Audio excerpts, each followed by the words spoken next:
नमस्कार। Day to day news Bharat में आप सभी का स्वागत है। मैं हूं साक्षी चौहान। चलिए बात कर लेते हैं खबर की। आज बात करेंगे रूस और यूक्रेन के बीच चल रही जंग से जुड़ी एक महत्वपूर्ण खबर की, जहां अचानक एक अहम ऐलान ने दुनिया का ध्यान उसकी ओर खींच लिया।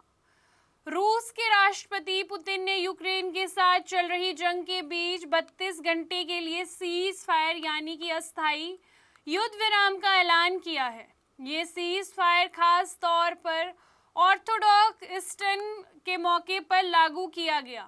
रूस की ओर से दी गई जानकारी के मुताबिक ये सीज फायर शनिवार शाम 4 बजे से शुरू होगा और रविवार आधी रात तक लागू रहेगा।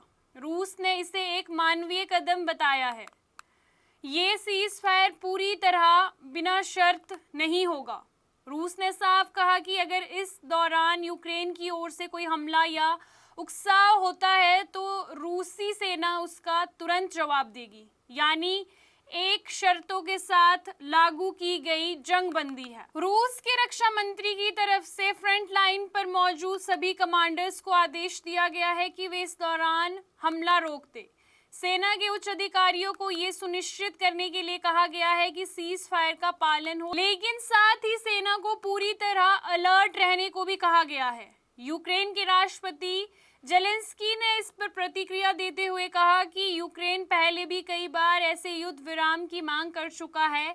अगर रूस सच में जमीन पर सीज फायर का पालन करता है तो यूक्रेन भी इसका पालन करेगा, लेकिन उन्होंने ये भी साफ कहा कि यूक्रेन इस मामले में सावधानी बरतेगा, क्योंकि पहले भी सीज फायर के दौरान हमले होते रहे हैं। ये ऐलान ऐसे समय पर आया है जब दुनिया के कई हिस्सों में तनाव बढ़ा हुआ है। मिडिल ईस्ट से लेकर यूरोप तक हालात संवेदनशील बने हुए हैं। ऐसे में सीज फायर को सिर्फ एक छोटा ब्रेक नहीं बल्कि एक डिप्लोमेटिक संकेत के तौर पर देखा जा सकता है। इस पर विशेषज्ञों का मानना है कि इस तरह के सीज फायर कई बार सिर्फ सिंबॉलिक होते हैं। इसके पीछे रणनीतिक कारण भी होते हैं।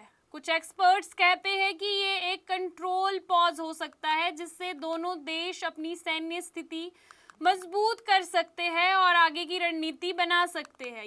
Бажаю здоров'я, шановні українці. Сьогодні ми з нашими громадами зустріч Конгресу місцевих регіональних влад були наші урядовці, парламентарі брали участь. Також тут на Закарпатті була зустріч з нашою українською угорською громадою. Важливо, що є увага і повага для всіх спільнот в Україні.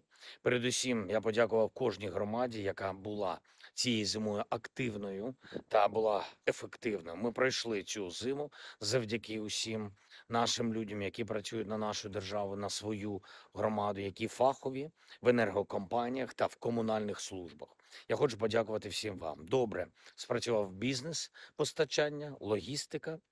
Реально, це наш спільний державний успіх, що плани Росії на зиму були зірвані. Зараз ми вже почали готуватись на наступну зиму. Треба не втрачати час, хоч складно забезпечити всі потреби через блокування європейських коштів для України, тих коштів, які мали піти і на відновлення, і на новий захист, на зиму, і на розбудову альтернативних мереж і генерацій.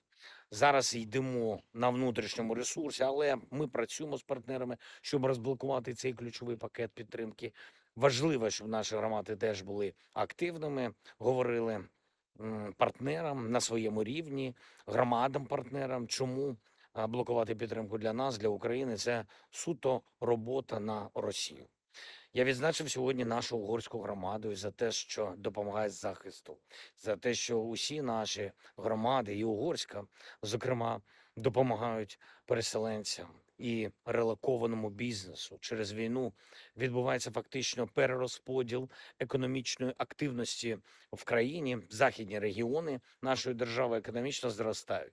Закарпаття дуже відчутно зростає. Це не тільки про підприємства, як такі, це і про громади, про соціальний простір в громадах, про відносини між нашими людьми. Важливо, щоб всюди в Україні у нас була ця підтримка від людей для людей, і тут це є.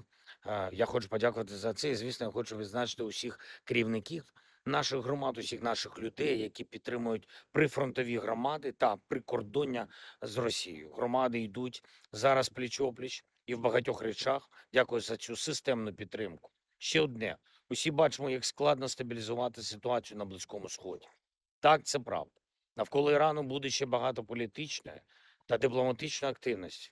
А от мілітарних дій, сподіваємося, буде менше. Це для всіх у світі має значення через дестабілізацію ринків.